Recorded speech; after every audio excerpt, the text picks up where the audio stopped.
Okay, I apologize about that. I have to do a part two to this. The first one was long, and also I needed to just make sure I had my facts and everything straight. The question was, is the COVID vaccine safe for pregnant moms? The ACOG states, and that is the American College of Obstetricians and Gynecologists, state that it is safe. Now, have there been a ton of studies on pregnant women? No.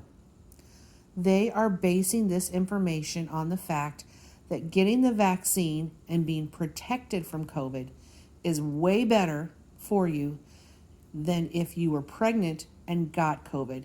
You would be at higher risk for many complications and even death from COVID. So, when it comes to something like this, they always have to weigh the risks versus the benefits. And in this situation, they are saying that it's better to get the vaccine and protect you and your baby from getting COVID-19. So I've had many questions about that.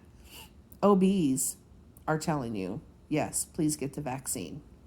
I have a coworker back in Nebraska who this week got her second injection, and she is pregnant with twins. So her OBGYN suggested she did. She did her own research. She is a nurse as well, and knew that she wanted to get the vaccine to keep herself safe.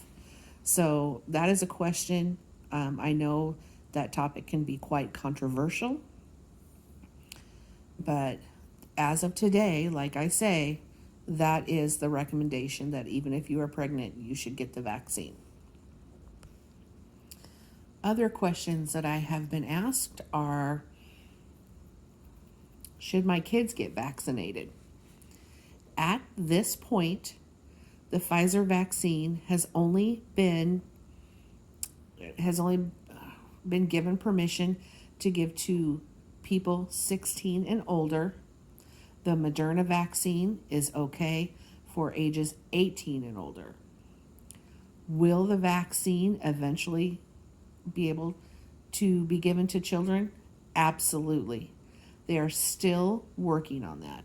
So if you want to get your children vaccinated that are less than 16, hang on, okay? That information will be coming out at some point in the near future.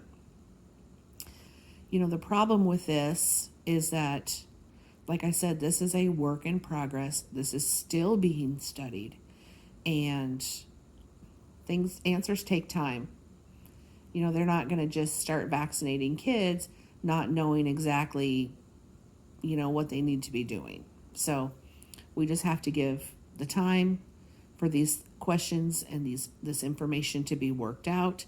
And then once it's available for children, that information will come out and we will know. Right now, we are still in phase 1. So phase 1A was nurses, people with direct patient contact, in the medical setting. It was also for elderly people who, especially those who live in long-term care facilities, who are at great risk of COVID, and also in close contact with lots of other people. So there could really be an outbreak. So that was phase 1A. There's also phase 1B, and that would be all other medical workers, essential workers, such as paramedics, EMS, firefighters, people with direct contact, and that also includes teachers. Teachers who have contact with their students, and they are also essential workers and also need the immunity and the protection from the vaccine. The last phase is phase 3, and that will eventually be available for the general public. Again, over 16 until they come out with, the information about the vaccine for children. So that is information on the different phases and who gets it when. So that is the information that I have been given and the research that I have done on the COVID-19 vaccine. Again, it is a choice. I don't judge people one way or the other, whether they get it or not. I believe it's you do what's best for you, and especially after discussing with your physician, and that is something that you and your physician can talk about and make that decision. So I don't want anybody to think that I judge them if for some reason they don't want to get it. I do not. I do not. I just know because in my job, I work with COVID-19 positive patients every time I walk into work. And so I knew that I was going to get the vaccine to protect myself and my family. So that is your decision and your decision alone, whether you get the vaccine or not. And I will end on the final note to just say that what you see on the news is true.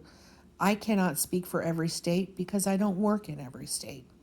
But I can speak for the state of California when I say our hospitals are busy and overwhelmed.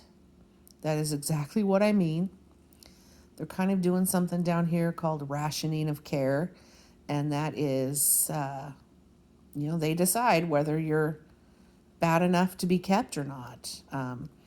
Basically, if you are diagnosed with COVID and you do have symptoms that can be managed at home, please stay at home and manage them there. Right now, the hospitals for COVID patients are for the ones that cannot manage it at home and that need additional interventions, be it medication, be it ventilators, any type of respiratory help. Because we have so many of those patients that the hospitals don't have room for people with just mild symptoms. So do remember that. Also, there have been letters that have been going out for my particular county stating that if you call EMS, if it's not an emergency, they may not take you. Okay? Not only that, but if you call EMS, or let's say you call EMS on a family member or whatever the situation is, a neighbor, if it is likely that they will not survive whatever it is that's going on, they won't be taken either. So it's a lot more pressure right now on, EMTs and paramedics, because they're basically the front line of this when they come to a home to pick up a patient. They have to make those decisions themselves because there just is not enough room in the ER. I have heard stories here of EMTs sitting for 12 to 15 hours in an ambulance bay at a hospital because they don't have room for that patient that they're bringing in. I have heard stories, obviously, of people sitting in chairs in the hallway and getting treated that way. I have heard, 12-hour wait times in the ER. I even had somebody in a local group, a Facebook group, show a picture of somebody getting an IV started and getting meds sitting on a bench outside of the hospital. So the stuff that you hear is true around here.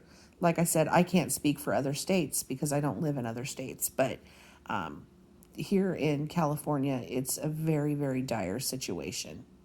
So do not go to the ER if you don't need to, unless it is an emergency. There, you can call your family physician and get in, or there's also urgent cares that are open. Some are open 24 hours. If it's, not emergent, you can always go to an urgent care.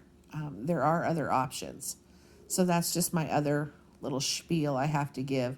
Don't go to the ER unless you absolutely need to be there.